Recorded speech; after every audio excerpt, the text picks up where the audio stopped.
Being charismatic is way easier than you think it is. Not only is it very easy to be charismatic, but it is going to give you the biggest return on investment that anything else in life will give you. Nothing in life will give you such an ROI, a return on investment, than increasing your charisma. Maybe investing in NVIDIA at the beginning of the year would have been pretty good. But your charisma is going to be the number one attractive thing that you can improve about yourself. And you never lose charisma. You never can, if you don't practice it for a while, you can go down in a bit. But once you are charismatic, once you inherit these skills, you don't lose them. It's not like eventually they seep out of your mind and you just forget the knowledge on how to be charismatic. No, you got to take this forever in your life. And that means when you are walking into a job, when you're going on a date, when you're meeting someone for the first time, this plays a humongous fucking role inside of this. So being charismatic is actually very easy. But how do we do that? So my name is Hassan Wakari. I used to, I would say 2 to 3 years ago, I'd say 3 years ago, was the complete opposite of where I am now. Now I see myself as a charismatic, confident guy. But before then, I was very shy, very to myself, very introverted, reserved.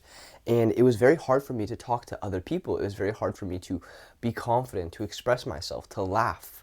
Not because I didn't want to do these things, but simply because I was shy. I was scared that I would be judged if I made certain jokes, or if I laughed, or I said what I wanted to say.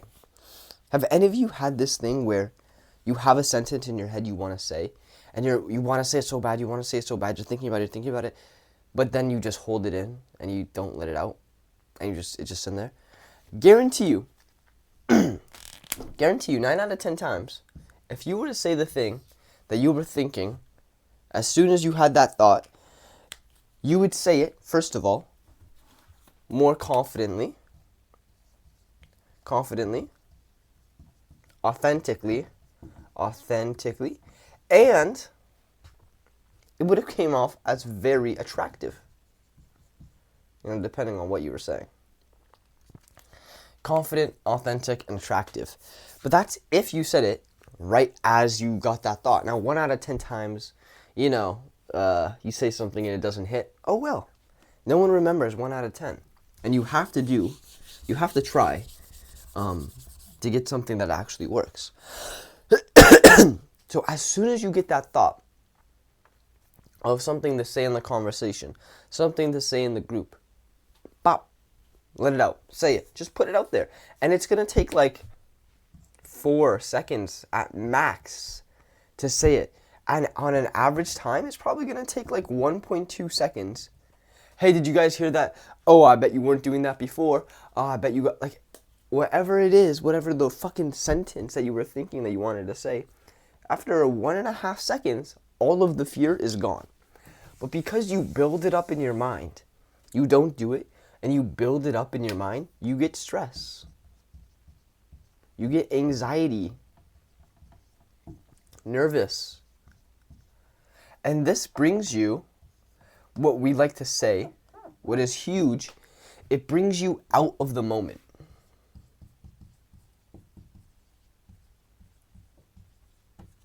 Have you ever been in the moment? I want you to go back to a time where you've been in the moment, where you haven't been in your head. And I've tried this before. I've tried when I'm having fun, when I'm in a flow state, when I'm with my friends, and maybe I am super loose and I'm outgoing. I'm with a whole bunch of people I like, and I try to sit by myself and I try to go inside my head. I try to go in my head and I try to think to myself. I try to stress myself out, try to be anxious to myself. It doesn't work. It literally did not work. I tried this at a party once where I was having a lot of fun, and I sat down by myself and I said, okay, let me try to be in my head like I am all those other times I'm nervous. And I tried it and I just couldn't. I just couldn't go inside my head and get into that state of anxiety and nervousness. Instead, what what happened is like almost subconsciously, almost like without thinking, I would talk and interact with other people, and I would just like, it was just so magical. That's me in the moment. Um, maybe if you play, I mean, being in the moment is just when you're not having those outside thoughts. You're just doing the thing at hand. Flow state. Now think of when that's like out of the moment. When you're in the moment, when you're out of the moment, you're going to be on this side. When you're in the moment, you're going to be calm, relaxed, and it's just going to feel like you know what to do. For you to be out of the moment, you are taking away the experience of life from yourself. Because life is not happening up here, life is happening out there. Life is happening not anywhere, just here. That's a selfish mindset. That's selfish. You're thinking about only yourself.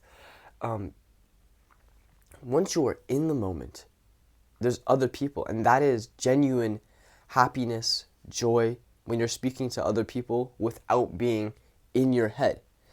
That is how you get literal joy. Like, not from playing games, video games, not from doing drugs, from speaking to people you like without being in your head. And it's such a freeing thing. It's such a freeing thing to be able to speak without having those thoughts hold you back. Now, I used to be a guy for 19 to 20 years of my life who anytime I wanted to say something, have it in my head, I would be so scared to say it, I would just keep it and I would not say anything. And this, I was a person who just did not. I didn't talk much. Now, when I did talk, this would be fine if I didn't do this. When I did talk, I sounded scared. I sounded shy. I sounded nervous. I did not have a backbone or boundaries. My parents never taught me this.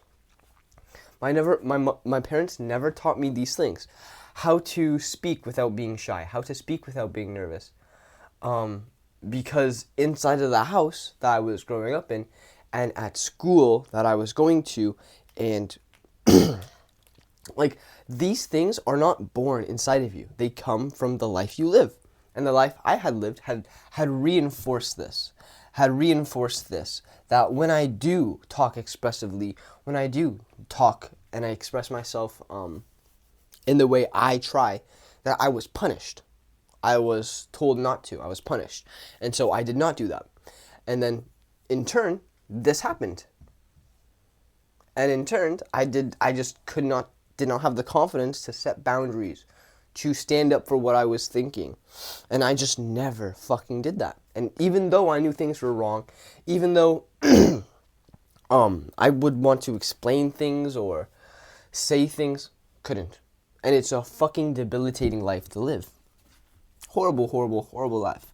That's because I didn't talk. Now, if I didn't talk, but when I did talk, I sounded confident. I sounded relaxed. I sounded in control of my own life. This is way better. I don't talk often, but when I do talk, I sound like that. This is actually going to make you very,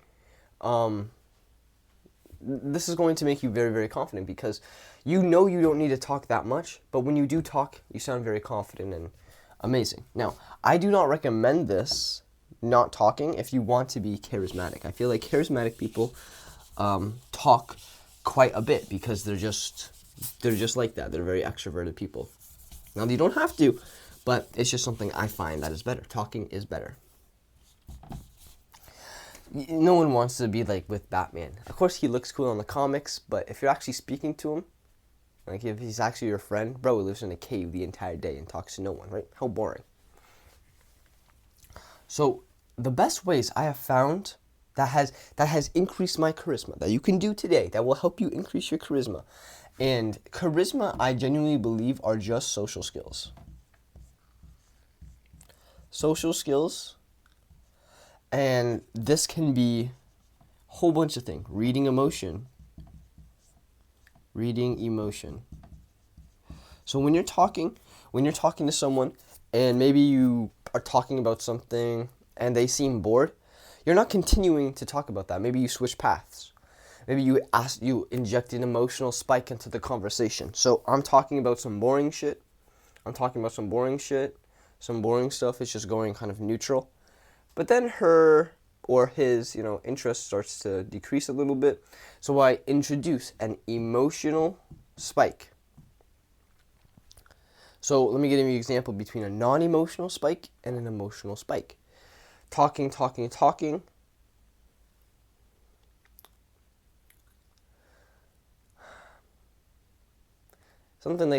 that's not an emotional spike is, how is your day? How are you doing? That is something you hear all the time. You have a default response to it. It doesn't even go through your brain. An emotional spike is, that red shirt on you looks fucking amazing. Boom. And that's what happens to the emotional kind of interest of the conversation. So the person you're talking to, their interest in the conversation goes like this. Why? Because you introduce an emotional spike. Now, if you back-to-back emotional spike, the same thing with ice cream. If you eat ice cream every day, it's not going to taste amazing. If you eat ice cream every day, it's not going to be special. And so you interject emotional spikes when you feel conversation dying out or when you feel like you could use it. It's just you're not spamming it in.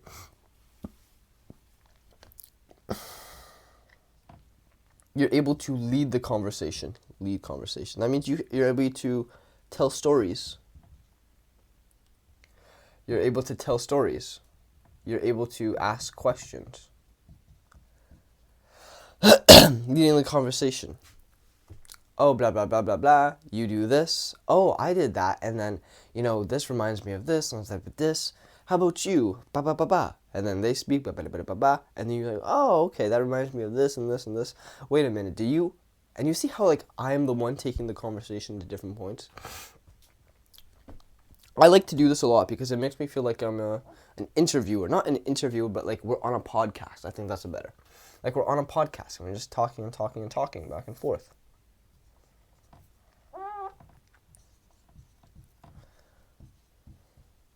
Good sub-communication. Okay, so social skills, aka charisma,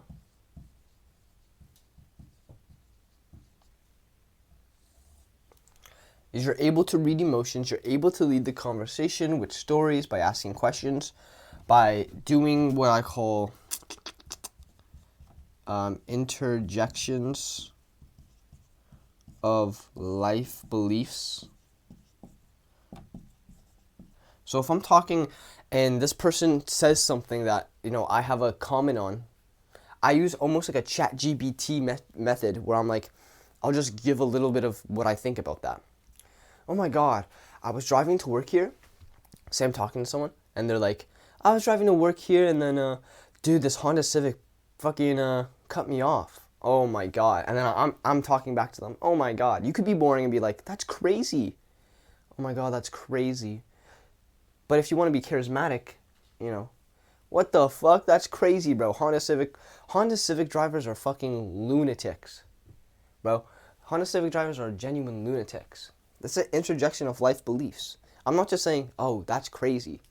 I'm saying an interjection of a life belief. I'm putting what I believe about just my opinions about what you told me into the world. Honda Civic drivers are lunatics, right? I'm taking something from what they said, and I'm making kind of a bold statement about that. Good sub-communication means your tonality, you're not supplicating. But again, this goes into more confidence and stuff. Posture. Hand movements when I'm speaking. Eye contact. It's there, but it's not staring. And it's warm, right? Try to keep warm eye contact. So there's a difference between cold eye contact, right? When I'm speaking to you like this and I'm holding the eye contact like this, it looks better. It looks way more warmer when I do it like this now. And it looks a bit more friendly. And I don't even know. the difference, if there is any difference on that camera that you're seeing. But what I'm doing is I'm feeling the emotion inside of me, and I'm just letting that take over me. So when I'm feeling cold, I'm feeling, I don't, kind of staring at you while I speak. Something is happening in my face. But when I try to be more warm, I just feel more relaxed. Maybe there is no difference, but I feel like there is. And if you feel it, those emotions will transmute. So charismatic people are all these things. They're good at reading emotion, and they're good at then, once they read the emotion, they're good at adjusting. So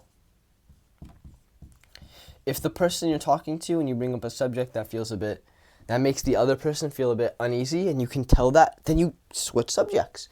Or you're talking about something, and then the interest of the subject you were talking about to the other person, they seem interested in that, then you talk about more of that subject. And you're not, and you're just switching the conversation in real time based off reading the emotions. And this is kind of your EQ, right? Another thing charismatic people do is that they're humorous. They're playful. It may be weird, but playfulness is actually a sign of dominance. How is playfulness a sign of dominance? What the hell? Well, to be playful, think about the type of people who are playful. Kids. Kids are quite playful. And the thing about kids is that they are actually very good at flirting in certain types of ways. They're good at flirting because they're good at teasing. Kids give good teases. They also give good compliments. Like, a kid will compliment you and just be like, you look very pretty. Or they'll be like, you look very ugly. But they'll also tease, and they don't have much of a social barrier, which is good and bad. They get socialized, but it's a bit too much, and then they get a bit shy. We have to work around these things, but that's okay. But at the end of the day, they're playful. They're playful. Think about people who are not playful. They're always serious. They're always in that serious mood. They can't take a joke.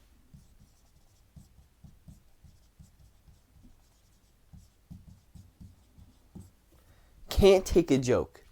I mean, if you ever watch Suits, the TV show, with Harvey Specter and Mike Ross, Suits. Harvey Specter is like the guy in that show. He knows MJ. He knows he's like the best lawyer in the town. He's just that guy. He is very playful. He's very playful. He's also very serious at times, but he's also playful.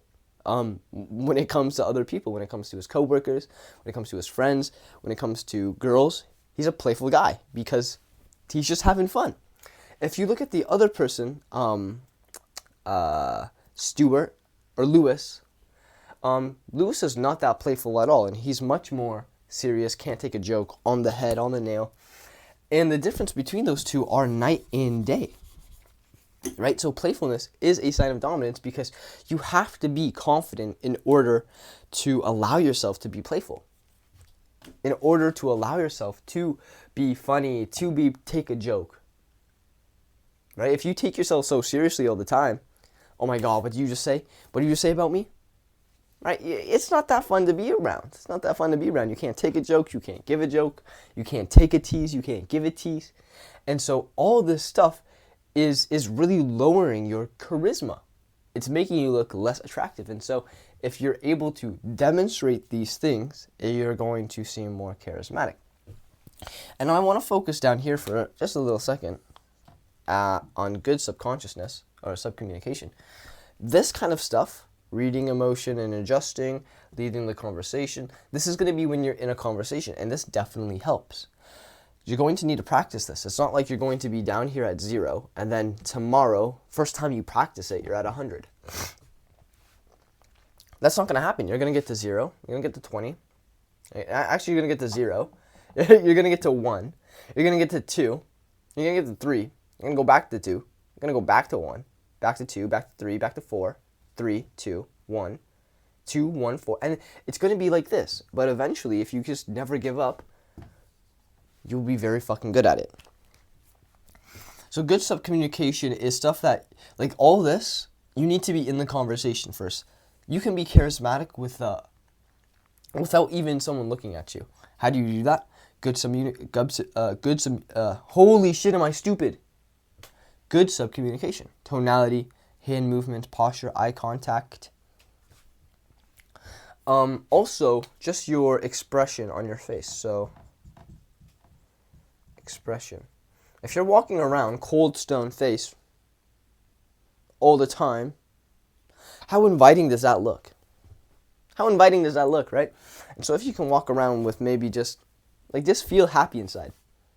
It doesn't mean you have to be fucking gleaming out of the world, but maybe you have you just like feel that a little bit of a smirk on your face.